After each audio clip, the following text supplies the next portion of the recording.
Good day, friends. Welcome to Just an Update.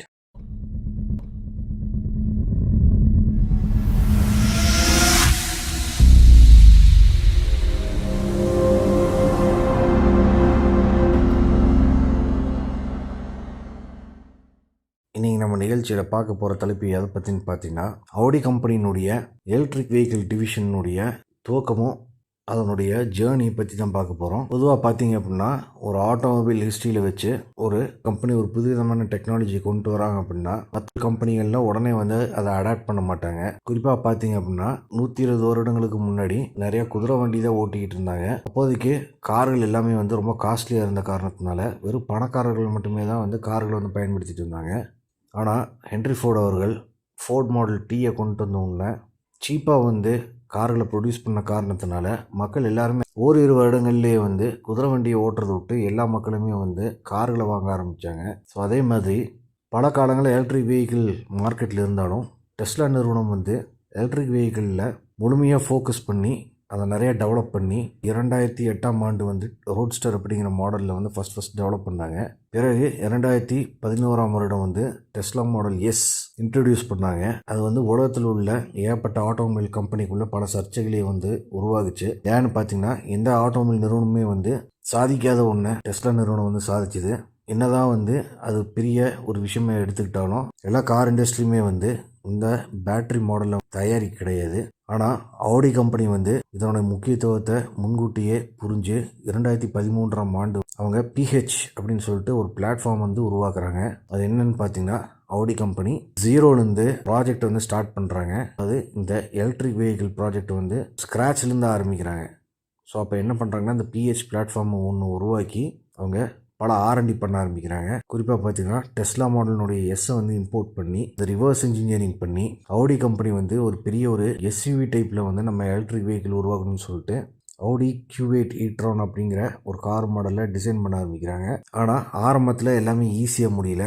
இவங்களுக்கு எல்லாமே வந்து ரொம்ப டிஃபிகல்ட்டான ஒரு விஷயமா தான் இருந்தது. குறிப்பாக பார்த்தீங்க அப்படின்னா டெஸ்லாவில் யூஸ் பண்ணக்கூட பேட்டரி பேக் வந்து 16 மாடியூல்ஸ் தான் பயன்படுத்தினாங்க. ஆனால் ஆடி Q8 e-tron வந்து 36 மாடியூல்ஸ் வந்து பயன்படுத்த ஆரம்பித்தாங்க. ஆனால் இந்த 36 மாடியூல் பயன்படுத்துறதுனால என்ன பிரச்சனைன்னு பார்த்தீங்கன்னா ஒவ்வொரு மாடியூலுக்குள்ளேயும் வந்து நீங்கள் எலக்ட்ரிசிட்டி பாஸ் ஆகும் பொழுது டிரான்ஸ்மிஷன் லாஸ் இருக்கும். அதனால் பேட்டரியினுடைய எஃபெக்டிவ்னஸ் ரொம்ப கம்மியாக இருக்கும். அது மட்டும் இல்லாமல் ஆடி Q8 SUV வந்து ரொம்ப மேசிவான SUV இருந்த காரணத்தினால பேட்டரியினுடைய பவர் வந்து அதிகமாக இன்க்ரீஸ் பண்ணி இந்த மாடலை வந்து தயாரித்தாங்க. அப்பொழுது ஹீட் வந்து ரொம்பவே அதிகமாக ப்ரொடியூஸ் ஆச்சு. இந்த ஆடி Q8 வந்து ஹீட்டை டிசிபேட் பண்ணுறதுக்கு ஒரு கூலிங் சேனலை வந்து புதுசாக டிசைன் பண்ணாங்க. அது வந்து கூலிங் டிபார்ட்மெண்ட்டுக்கிட்ட கொடுக்காம பேட்டரி டிபார்ட்மெண்ட்டே வந்து எல்லா டெவலப்மெண்ட்ஸுமே வந்து இன்டர்னலாக டெவலப் பண்ண ஆரம்பித்தாங்க. அதுலேயும் குறிப்பாக பார்த்திங்கன்னா டெஸ்லா கார் கம்பெனி வந்து ஒவ்வொரு மாடியூலுக்கும் நடுவுலையும் வந்து வர மாதிரி கூலிங் சேனல் டிசைன் பண்ணாங்க. ஆனால் ஆடி கம்பெனி அதை நிராகரித்து மாடியூல்ஸ்குள்ளே வர மாதிரி இல்லாமல் மாடியூல்ஸினுடைய ஓரத்தில் ஒரு கூலிங் சேனல் வந்து இன்ஸ்டால் பண்ணாங்க. அது ஏன்னு பார்த்தீங்கன்னா மாடியூலுக்குள்ளே கூலிங் சேனல் வந்து டிசைன் பண்ணால் இந்த கூலிங் சேனல் வந்து தண்ணி லீக் ஆச்சு அப்படின்னா அது பேட்டரி டேமேஜ் பண்ணிடுங்கிற ஒரு காரணத்தினால அவங்க இப்படி ஒரு சிஸ்டம் வந்து இம்ப்ளிமெண்ட் பண்ணாங்க. அது மட்டும் இல்லாமல் டெஸ்லா கம்பெனி வந்து அவங்களுடைய கூலிங் சேனல் பார்த்திங்கன்னா ரொம்ப சிம்பிளாக வச்சுருந்தாங்க. ஆனால் ஆடி கம்பெனி அவங்களுடைய கூலிங் சேனலை வந்து ரொம்ப காம்ப்ளெக்ஸாக டிசைன் பண்ணியிருந்தாங்க. அதாவது அவங்க 3 கூலிங் வாட்டர் வந்து பேட்டரி மட்டும் கூல் பண்ணுறது இல்லாமல் ஒவ்வொரு மோட்டருக்கும் பேரலாக வந்து கனெக்ட் பண்ணியிருக்காங்க. அதாவது ஒவ்வொரு மோட்டருக்கு வர இன்லெட்டும் பேட்டரிக்கு வர இன்லெட்டும் பார்த்திங்கன்னா ஒரே டெம்பரேச்சரில் இருக்கும் கூலிங் வாட்டரு. ஆனால் அதாவது பேரல் கனெக்ஷனில் கொடுத்துருக்காங்கன்னு சொல்லலாம். ஆனால் டெஸ்லா மாடலில் இருக்கக்கூடிய கூலிங் சர்க்யூட் பார்த்திங்கன்னா சீரியல் கனெக்ஷனில் வந்து கொடுத்துருப்பாங்க. அதாவது ஒவ்வொரு மோட்டராக வந்து தண்ணி உள்ளே ஒன்றா பாஸ் ஆகி தான் கடைசியில் பேட்டரிக்கு போகிற மாதிரி டிசைன் பண்ணியிருந்தாங்க. இதனாலேயே பார்த்திங்க அப்படின்னா ஆடி கம்பெனியில் வந்து யூஸ் பண்ணக்கூடிய கூலிங் சேனல் வந்து ஏகப்பட்ட பைப்பு ஏகப்பட்ட ஹோஸ் வந்து நிறைய ஃபிட் பண்ணியிருந்தாங்கன்னு சொல்லலாம். பம்பு வந்து ஒரு பெரிய சைஸ் ஆஃப் பம்பை வந்து அவங்க ரீடிசைன் பண்ணி ஃபிட் பண்ணாங்க. இது எல்லாமே வந்து ஆடி கம்பெனிக்கு ஏகப்பட்ட காஸ்ட்டை வந்து இன்க்ரீஸ் பண்ணி கொடுத்துருச்சு. அது மட்டும் இல்லாமல் ஆடி கம்பெனி திடீர்னு ஒரு ப்ரொபோசல் ஒன்று விதிச்சாங்க. அது என்னென்னு பார்த்தீங்கன்னா எலக்ட்ரிக் வெஹிக்கிள் மட்டும் தயாரிக்கக்கூடாது, மாறாக ஹைப்ரிட் மற்றும் ஹைட்ரஜன் வெஹிக்கிள்ஸும் தயாரிக்கணும்னு சொல்லிட்டு அதுவும் இந்த PH பிளாட்ஃபார்ம்லேயே வந்து 3 விதமான செட்டப்பும் இருக்கிற மாதிரி கார்களை வந்து வெவ்வேறு விதமாக மேனுஃபேக்சர் பண்ணணும்னு சொல்லிட்டு அவங்க வந்து ஒரு டெசிஷன் எடுக்கிறாங்க. இது வந்து டிசைன் ரீதியாக வந்து பல காம்ப்ளெக்சிட்டியை வந்து உருவாக்க ஆரம்பிச்சது. அது என்னன்னு பார்த்தீங்கன்னா, இதில் என்ன பிரச்சனைன்னு பார்த்தீங்கன்னா, ஹைப்ரிட் சிஸ்டமுக்கும் சரி, ஹைட்ரஜன் ஃபியூல்டு செல் பயன்படுத்தக்கூடிய கார்கள்லையும் சரி, கூலிங் சிஸ்டம் வந்து இன்னும் காம்ப்ளெக்ஸாக இருக்கும். ஏன்னா அதில் பார்த்தீங்கன்னா ஹீட் ப்ரொடியூஸ் வந்து ரொம்பவே ஜாஸ்தி.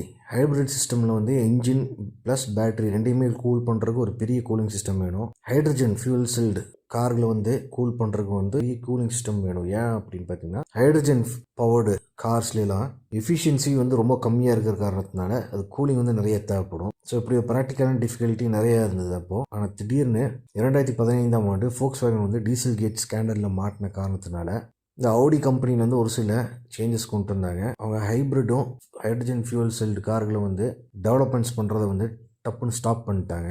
பிறகு 2018ஆம் வருடம் கிட்டத்தட்ட 4-5 வருடங்கள் கழித்து இந்த எலக்ட்ரிக் வெஹிக்கிளை வந்து அவங்க இன்ட்ரடியூஸ் பண்ணி விட்றாங்க. அப்போ தான் ஆடி Q8 ஈட்ரான் கார்களை வந்து அவங்க இன்ட்ரடியூஸ் பண்ணுறாங்க. இது ஒரு விஷயம் நம்ம வந்து குறிப்பாக நோட் பண்ணணும். 2013ஆம் வருடம் வந்து டெஸ்லா வந்து உலகம் பூரா 22,000 கார்கள் மட்டும்தான் விற்றுட்டு இருந்தாங்க. ஆடி வந்து 1.5 மில்லியன் கார்ஸ்க்கு மேலே விற்றுட்டு இருந்தாங்க. 2020ஆம் ஆண்டுக்கு பிற்பாடு, கொரோனா லாக்டவுனுக்கு பிற்பாடு பார்த்தீங்கன்னா, டெஸ்லா நிறுவனம் உலகம் பூரா 1.5 மில்லியன் கார்களை வந்து விற்க ஆரம்பிச்சிட்டாங்க.